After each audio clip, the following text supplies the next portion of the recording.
Customer হচ্ছে নাছোড়বান্দা। কি আর বলবো ভাই। এক কাস্টমার আমাকে একটা ফোন দিল ঠিক করতে। বলল ভাই আমার চার্জিং ফোনটি নষ্ট হয়ে গেছে, আমাকে ঠিক করে দেন। আসলে আমি নেওয়ার আগে কিছু বলিনি। নেওয়ার পর ফোনটি খুললাম, খোলার পর ডিসপ্লেতে একটু আলতো করলাম, আলতো করে আবার ঠিক জায়গায় রেখে দিলাম। দেখি যে জাস্ট শালা র্যাবনটা ছিঁড়ে গেল। র্যাবনটা ছিঁড়ে যাওয়ার পর আমি ব্যাটারি লাগে অন করলাম, দেখি ডিসপ্লেটি সাদা। এখন কাস্টমারকে আমি বলতেও পারতেছি না। এখন যাই হোক, আমি চার্জিং পোর্টটা আগে ঠিক করলাম। ঠিক করে আমি চার্জে লাগিয়ে দেখাইলাম, ভাই আপনার ডিসপ্লে তো সাদা। কাস্টমার নাছোড়বান্দা, কখনোই বুঝতে চায় না।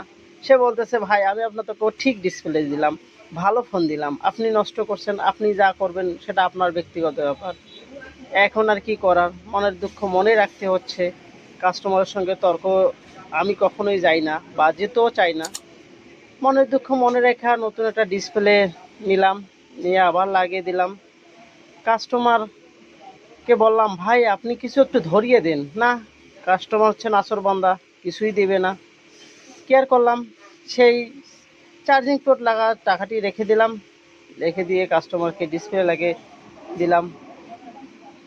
এটি হচ্ছে আমাদের সার্ভিসিং জগৎ ভাই।